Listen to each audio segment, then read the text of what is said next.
이 아침에 참 잘 나오셨습니다. 우리 옆에 분 한번 인사하도록 하겠습니다. 잘 나오셨습니다. 큰 은혜 받으십시오.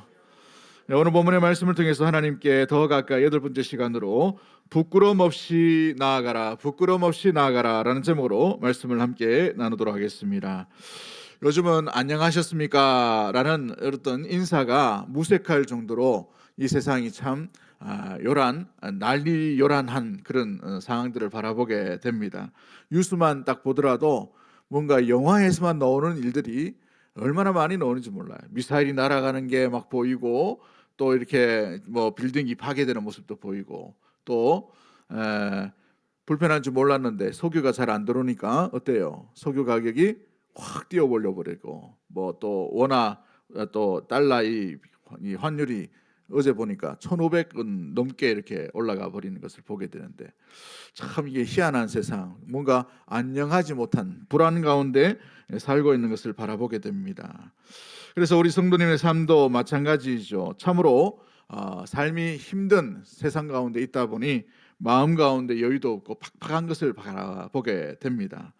그러므로 말미암아서 월요일부터 토요일까지 세상 가운데 열심히 살아가는데, 세상 사람들도 참 열심히 살아가요. 열심히 사는 세상 가운데 있음으로 말미암아서 여러 가지의 무엇보다도 사람들에게 여유가 없어요. 그러다 보니 조그마한 실수 가운데 어떻게 합니까? 바락 들게 되기도 하고, 무엇보다도 견디지 못하게 되고 용납하지 못하게 되고, 뭔가 그 실수에 대해서 책임을 져야 되는 이런 각박한 시대 가운데가 우리 가운데 찾아들고 있지 않은지 우리 자신 한번 점검해 봤으면 좋겠다 싶습니다. 가정에서도 마찬가지죠. 가정에서 아버지와 어머니로, 또 자녀와 부모로서 역할을 감당하려고 하다 보니 잘하고 싶은 마음에 열심히 하다 보니 열심히 잘 됩니까? 안 됩니까? 쉽지 않아요. 그죠? 그러다 보니 마음 가운데 좀 여러 가지 불편함이 일어나게 됩니다. 가정은 가정이어서 조그마한 실수는 그래도 용납해 주는데, 오늘 우리가 일하고 있는 사회나 구성원들 가운데에서는 어떻습니까? 실수를 쉽게 용납할 수가 없어요. 왜냐하면 경쟁 사회이기 때문에 그런 것이죠. 그래서 직장 가운데 조그마한 실수하거나 뒤처지면 금세 평가가 나타나죠. 어떤 평가가 옵니까? 무능하다라는 것을 얘기합니다. 제가 이제 전임 사역 처음 할 때에 서울에 있다가 이제 대구로 내려왔는데, 처음에는 인정을 많이 받고 참 이렇게 예뻐해 주시더라고요.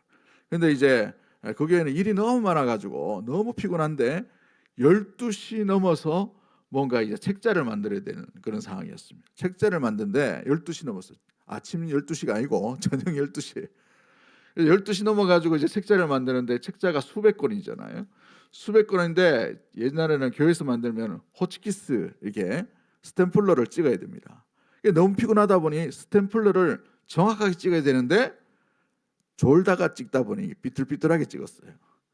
그런데 그걸 보고 있던 옆에 있던 분이 마음이 삐뚤냐 이렇게 얘기해가지고 얼마나 놀랐는지 몰라요. 호치키스 한번 잘못 찍었는데 마음이 삐뚤냐라는 소리를 들으니까 얼마나 긴장이 되는지 정신이 번쩍 들더라고요. 잠자다가도. 여러분, 오늘날 우리 시대도 마찬가지입니다. 실수로 인하여서 넘어가는 일이 가정이면 상관이 없는데 사회 가운데 냉혹한 계산기를 두드리는 것을 보게 되죠. 그래서 숨가쁘게 우리가 이 세상 가운데에 여유가 없이 살 때가 참 많이 있습니다. 이러한 논리들이 교회 가운데도 신앙생활 할 때도 그대로 우리가 영향을 받을 때가 있지요. 주일 아침 교회로 향했는데, 혹시 이 일주일의 삶 가운데에 내가 하나님과 온전히 가까이 가려고 했지만, 몸부림치려고 했지만 그렇지 못했던 실수와 연약함과 넘어짐이 있는데, 마음 가운데 뭐가 들어요? 죄책감이 든단 말이죠. 주님 앞에 기도하고 온전히 나가지 못했는데, 엎드리지도 못했는데, 또 때로는 마음 가운데 불편한 마음이 있어요. 저 원수 같은 사회의 생활 가운데 있어서 사람을 내가 용납하지 못하고 미워하는 감정이 여전히 있는데, 마음에 분노가 있는데 내가 하나님 앞으로 나아갈 수 있을까라는 이런 불안감이 들기도 하죠. 이런 내가 드리는 예배 하나님께서 받으실까? 이런 모양 빠지고 실수투성이고 연약할 대로 연약해버린 내 마음 가운데 있는 이 상태와 자세로 인하여서 하나님이 내 예배를 온전히 받아주실까? 이런 나도. 여러분, 우리는 자꾸만 자기 모습을 거울에 비춰보면서 부끄러움과 죄책감을 찾으려고 하는 모습들이 우리 가운데 있음을 바라보게 됩니다. 어떤 심리학자는 거울을 이야기할 때 이렇게 얘기한다고 합니다. 남자들은 거울을 볼 때에 상당 부분입니다. 정확하게 하진 않지만 상당 부분은 거울을 볼 때 남자들은 어떤 생각을 하냐면 이 정도면 잘생겼다 생각한답니다. 막 웃으신 분은 동감하시는 것 같은데, 여자분들은 거울 보면 어떤 생각이 드냐면 상당 부분입니다. 다 그런 건 아니고 아이고 또 생겼네 이 생각. 또 나이가 들었네. 안 좋은 걸 자꾸 발견한다는 거예요. 그런데 이제 거울을 바라보면서 화장을 뭐 한다고 해요? 고친다고 하는 거죠. 그죠? 화장을 더 한다라는 표현을 안 하고 화장을 더 고친다, 수정한다라고 자꾸 하죠. 그죠? 남자들은 여기에 뭐예요? 새 집을 지어도 뭐 괜찮네 하고 가는 거예요. 여러분, 근데 우리가 바라볼 때 이 거울을 볼 때에 계속 부끄러움과 죄책감과 이런 것을 자꾸 들여다 볼 때가 있다는 것이죠. 신앙생활 할 때도 마찬가지입니다. 그런데 한번 잘 생각해 보십시오. 하나님은 우리가 드리는 예배 가운데에 우리가 드리는 봉사나 우리가 드리는 기도가 완벽해서 받으실까요? 아침에 설교만 하면 되지 자꾸 묻노, 그죠?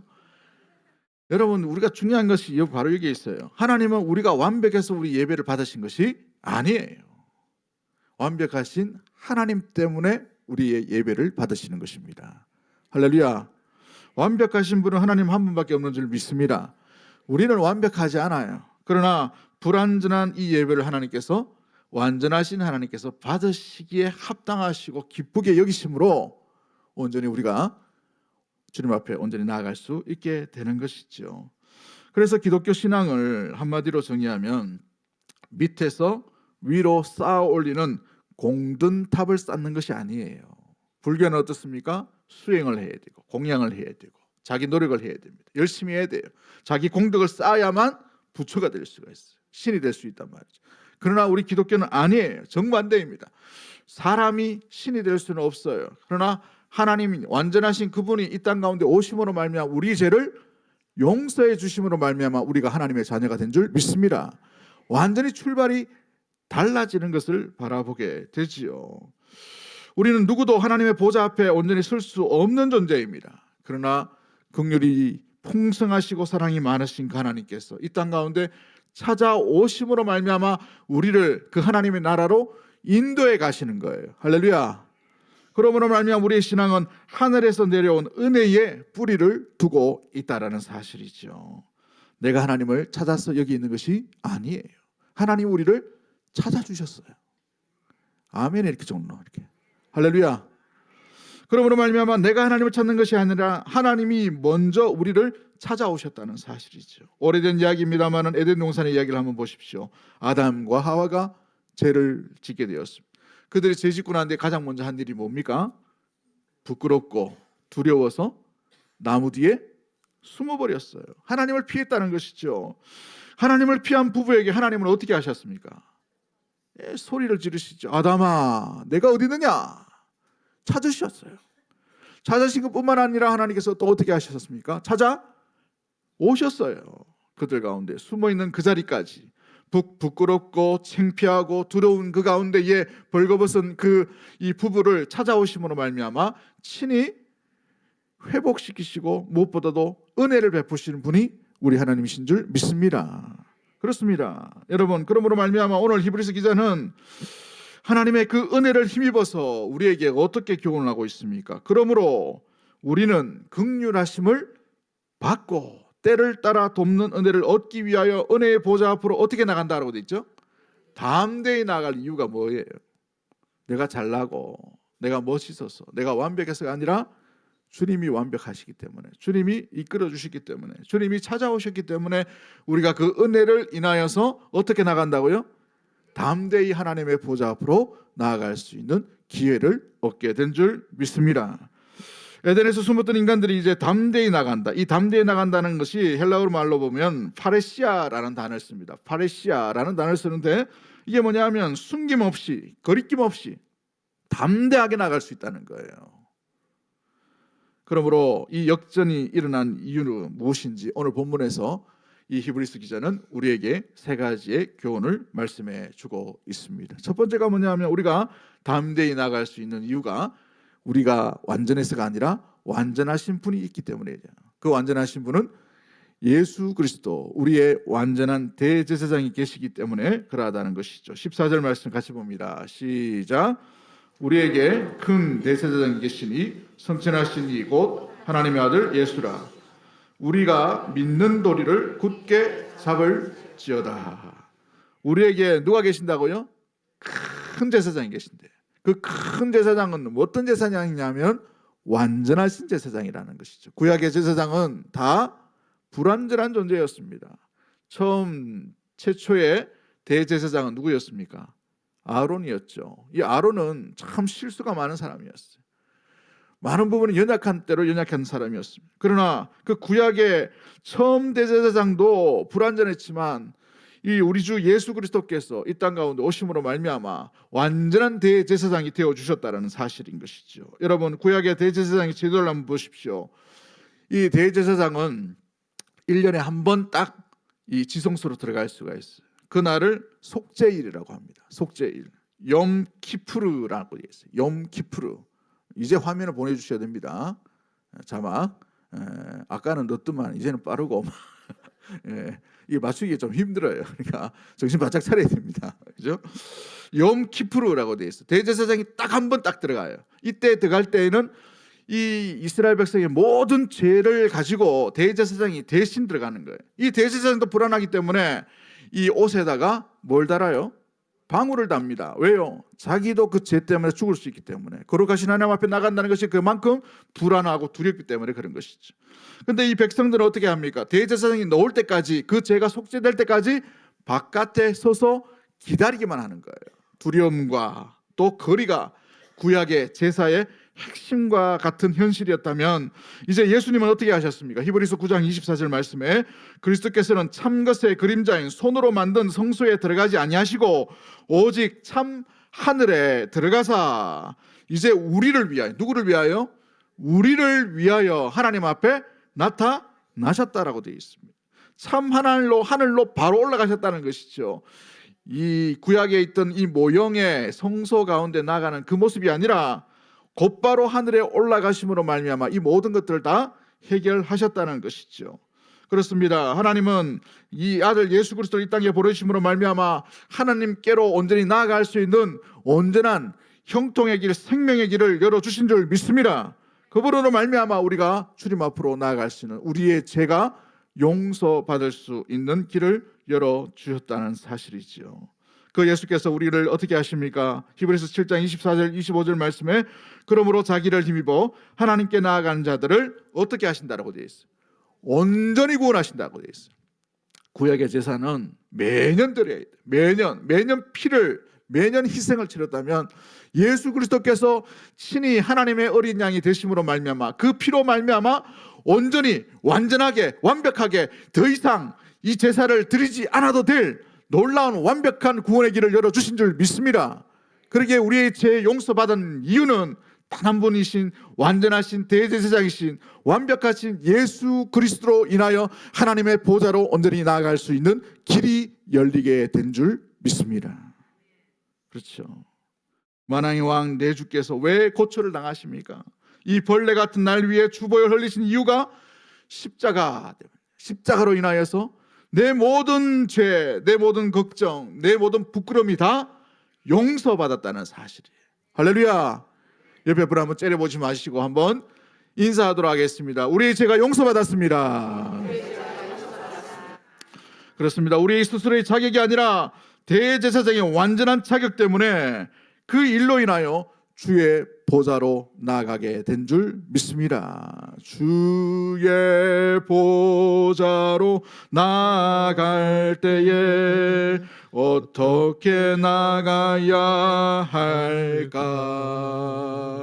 나를 구원한 주의 십자가 그것을 믿으며 가네.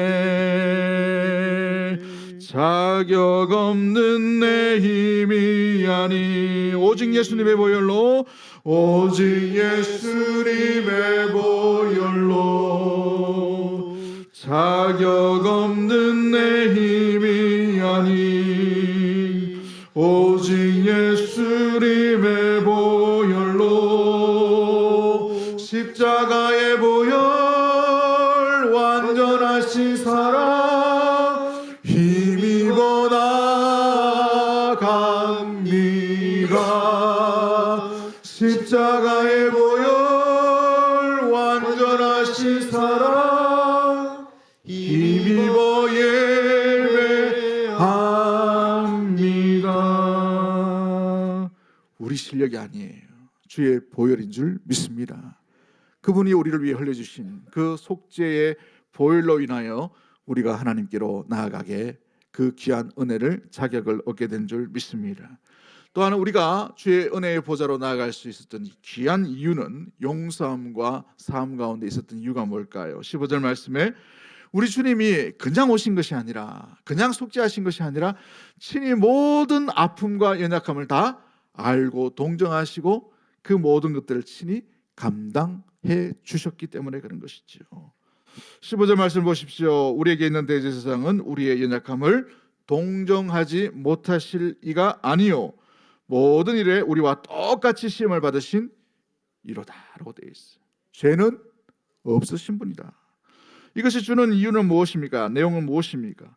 이 동정하다라는 뜻은 모든 것을 함께 겪는다라는 뜻을 가지고 있어요. 함께 뭐 한다고요? 겪는다는 거예요. 뭘요? 고난을요.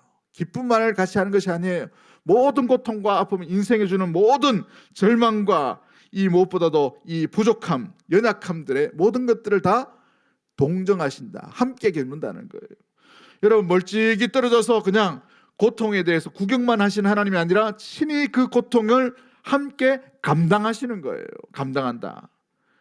여러분 군대 가신 분들이 왜 2년 3년의 그 짧은 시간들을 평생 그래 남자들은 보통 우라먹습니까? 이렇게 응? 왜 그렇게 자꾸 얘기해요? 고통이에요. 고통. 그런데 남자들 대부분이 뭐 했어요? 군대 경험이 있단 말이죠. 유격 훈련했던 거 딱 한마디만 하면 어떻게 됩니까? 다 통하는 거예요. 총 쏴봤나? 니는 뭐 쐈노? M1 쐈나? 뭐 M16 쐈나? 같이 동질감이 생기는 거예요. 고통을 함께 누렸다는 거죠. 그러다가 뭐 빨간 명찰 달리신 분들은 더 힘든 고통 가운데 군대를 갔다 오셨으니까 어떻게 됩니까? 침을 튀기는 거예요. 몇 끼냐? 뭐 이렇게 하고. 왜 그렇게 하는 거예요? 이유가 뭐예요? 고통을 함께 경험했기 때문에. 딱 2년 그 고통 가운데 같이 있었는데 평생을 그렇게 하잖아요. 평생을. 에? 제일 싫은 사람이 여자분들이 누구예요? 남자들 중에. 군대 이야기하는 사람. 두 번째 싫은 사람이 누구예요? 군대에서 축구하는 이야기. 여러분 이 왜 그렇게 합니까? 동질감이 있다는 거예요. 고통을 같이 겪었다는 것이죠. 우리 여자분들 또 할 말이 있죠. 애 낳아봤나? 얘기하죠.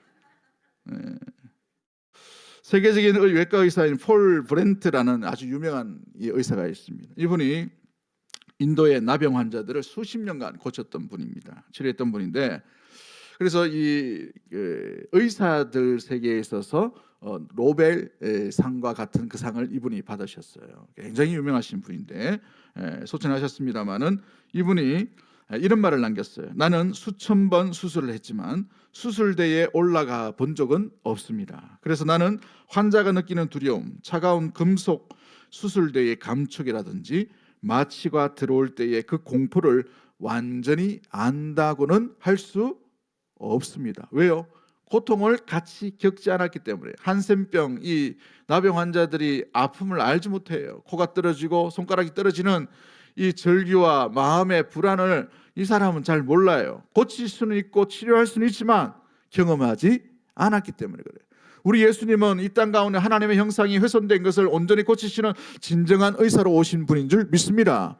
그러나 그 의사는 멀찍이 서서 그냥 의학 도구로서 구경만 하시는 분이 아니라 친히 모든 고통을 다 감내하신 분이 바로 우리 주 예수 그리스도인 줄 믿습니다. 고통을 아신다는 거예요.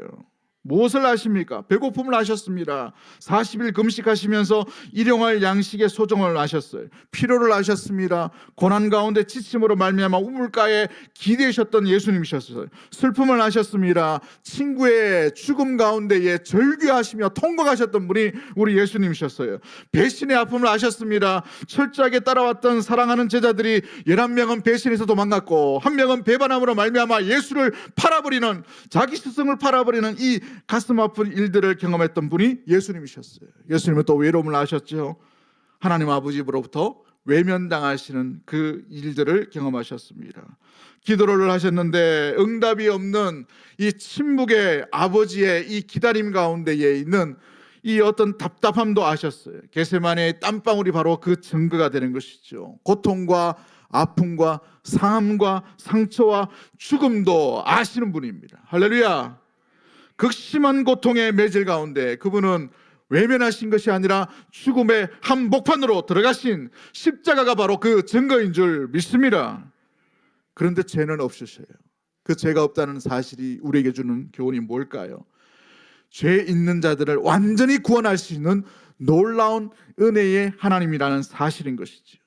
또 이 죄 앞에 모든 고통을 친히 겪으셨기 때문에 우리 믿음의 성도들, 믿음의 성도 이 아픔의 사람들 가운데에 모든 이들을 이해하지 못할 자들이 한 명도 없다라는 사실이에요.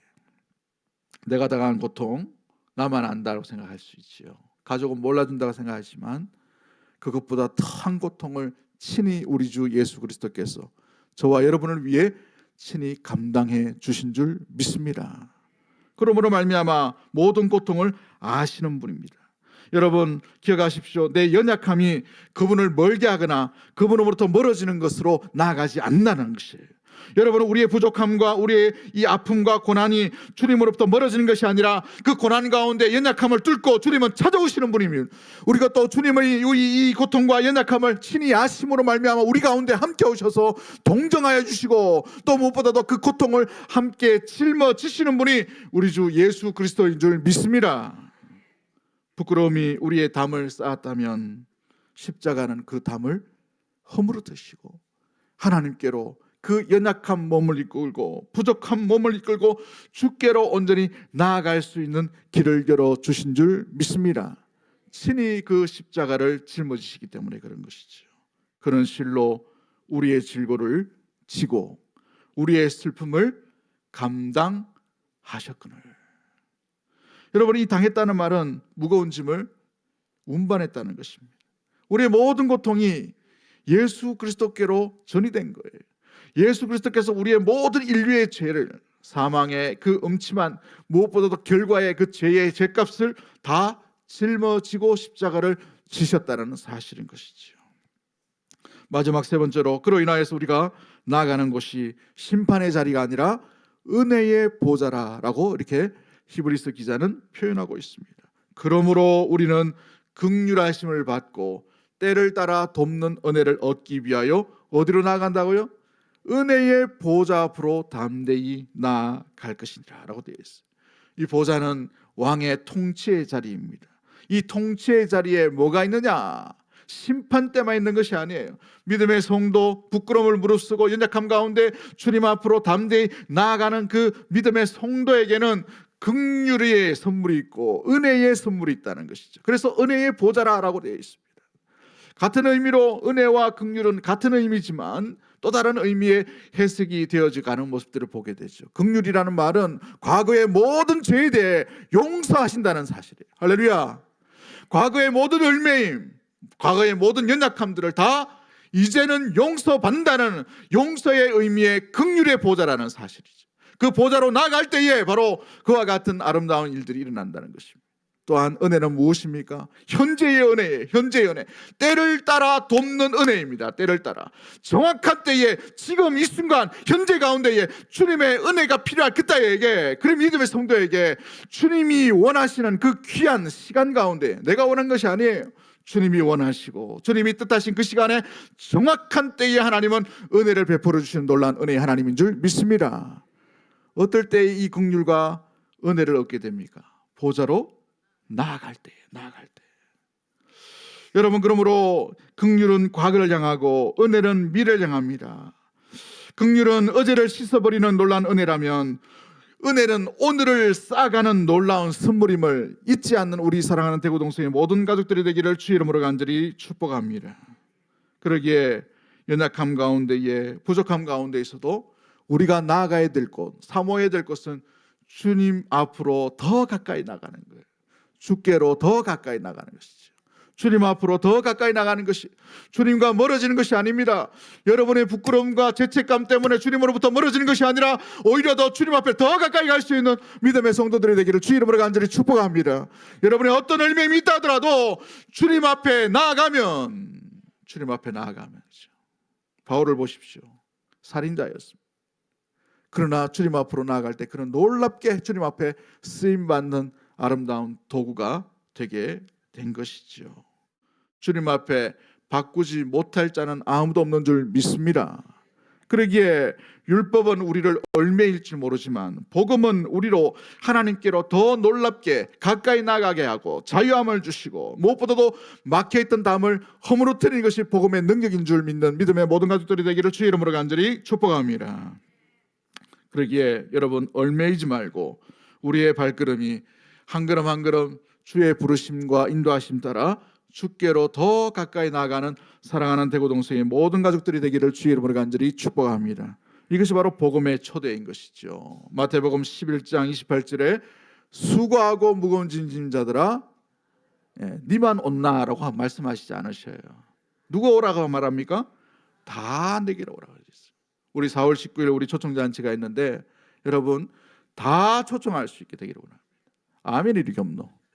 할렐루야. 사돈의 팔촌까지 다 데리고 오세요. 우리가 할 일은 데려오는 거예요. 데려오는 거. 찾아보시고 데려오는 거예요. 그 영혼이 주께 돌아와야 될 줄 믿습니다. 이 기회가 많지 않아요. 그렇죠? 기회가 많지 않아요. 여러분, 부끄러움 가운데 있었던 한 인물을 소개하려고 합니다. 요한복음 21장에 나오는 인물이죠. 예수님께서 부활하셨다는 소식을 듣고도 도망했던 자입니다. 예수님께서 부활하셨다는 증언들이 계속해서 나옴에도 불구하고 나는 고기 잡으러 가노라 했던 인물이에요. 그 밤에 그 소식을 듣고도 고기 잡으러 갔던 실패한 베드로라는 사람이죠. 그는 예수님을 3번이나 부인했습니다. 부인한 정도가 아니라 예수님을 저주하며 나는 그 사람을 도무지 모른다라고 강력하게 부인했던 사람이었습니다. 그럴 때에 100m 떨어진 그 거리 가운데에 예수님이 그들 가운데 오셨습니다. 그들 가운데 오실 때에 주께서 사랑하는 제자 요한이 예수님을 단번에 바라보고 주님이시다라는 소리를 외칩니다. 그 주님이시다라는 소리를 듣자마자 베드로의 반응을 보십시오. 배 밑으로 들어가지 않아요. 도망하지 않습니다. 어떻게 합니까? 뛰어내려 버려요. 뛰어내리고 수영하면서 그 길을 가는 것을 보게 되죠. 100m 거리, 물이 아직 깊은 그 가운데 뭐 하기 위해서요? 주님 앞으로 나아가기 위해서. 주님 앞으로 갈 수가 없는 자입니다. 제일 주님 앞에 귀한 고백을 했던 사람이 아니십니까? 주는 그리스도시요 살아계신 하나님의 아들입니다. 그렇게 귀한 고백을 했던 자가 예수님을 3번이나 부인했어요. 내가 주님이 죽음까지 내가 따라가겠습니다는 호언장담했던 사람이에요. 그러나 한 여인의, 이 어린 여종의 그 말 한마디에 완전히 무너져서 나는 예수를 도무지 모르는 사람이다 라고 저주하며 외면하며 또 닭이 울기 전 깨닫게 하시는 닭 소리를 듣고 닭 울음소리를 듣고 통회하며 회개했던 자였습니다. 그는 주님 앞에 설 수 없는 자였습니다. 주님 앞에 나아갈 수 없는 자였습니다. 그럼에도 불구하고 주님이시다라는 소리를 듣자마자 그는 곧바로 뛰어들게 되었다는 것이죠. 가장 부끄러움의 기억을 가진 사람이었습니다. 그 베드로는 계산하지 않았습니다. 뭐라고 말할지 준비되지 않았어요. 아직 회개도 이루어지지 않았습니다. 주님과의 관계를 온전히 회복되지도 않았어요. 그냥 뛰어내렸다는 것이죠. 자격이 있어서가 그런 것이 아닙니다. 준비되어서가 그런 것이 아니에요. 그분이 거기에 계시다는 것 한마디, 한 믿음, 그것으로 말미암아 주께로 나가게 된 것이죠. 그 예수님께서 무엇을 하고 계셨습니까? 해변가에서 이 제자들이 와서 시장할까 싶어서 생선과 떡을 준비해 놓으시는 것을 보게 되지요. 베드로가 도착하기 전에 이미 아침 식사가 준비되어 있다는 것을 바라보게 됩니다. 베드로의 고백이 듣기 전에, 베드로의 회개가 완성되기 전에 그분은 이미 모든 것을 다 준비하고 베드로와 제자들을 기다리고 있다는 것이죠. 이것이 바로 은혜의 보좌인 줄 믿습니다. 우리는 준비 없이 갈 수 있어요. 준비 없이 예배드릴 수 있습니다. 준비 없이 기도할 수 있어요. 준비 없이 신앙생활을 할 수가 있습니다. 그러나 주님 앞에 담대히 나갈 때에 주님은 모든 것을 아시고 예비하여 주시고 모든 완벽한 준비, 회복의 준비, 치유의 준비, 인도하여 주실 준비를 이미 다 감당하여 주시고 기다리고 있다는 사실이에요. 그 주께로 날마다 더 가까이 나가는 우리 사랑하는 대고동서의 모든 권속들이 되기를 주의 이름으로 간절히 축복합니다. 이 시간 우리 찬양 하나 할까요? 주 나의 모습 보내 상한 나의 마음 보시네, 주 나의 눈물 안에 홀로 울던 밤 아시네. 우리 믿음으로 한번 고백하도록 하겠습니다.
짧게 한번 합심해서 기도하기를 원합니다. 내 자격이 아닌 완전하신 주님이 계시기에 우리가 주의 보좌 앞으로 나갈 수 있게 되는 것입니다. 우리의 상황과 우리의 연약함을 모르시는 분이 아니라 우리의 모든 고통을 다 짊어지시고 감당하시고 주님 앞으로 우리를 인도하고 있는 주님이심을 기억하고 내 모든 무거운 짐을 주의 십자가 아래 내려놓고 주의 부르심 앞에 은혜의 보좌로 나아가 긍휼과 때를 따라 돕는 은혜를 베풀어 주시는 주님 안에 거할 수 있는, 살아갈 수 있는 우리 심령과 가정과 교회로서의 온전한 삶이 될 수 있도록 도와달라고 주여, 우리의 상황, 우리의 상태, 우리의 환경을 아시는 주님, 때를 따라 주시는 그 은혜 가운데에 날마다 가할 수 있는 믿음의 심령 되게 하여 주옵소서라고 우리 주여 한번 외치고 동성으로 합심해서 한번 기도하도록 하겠습니다. 주여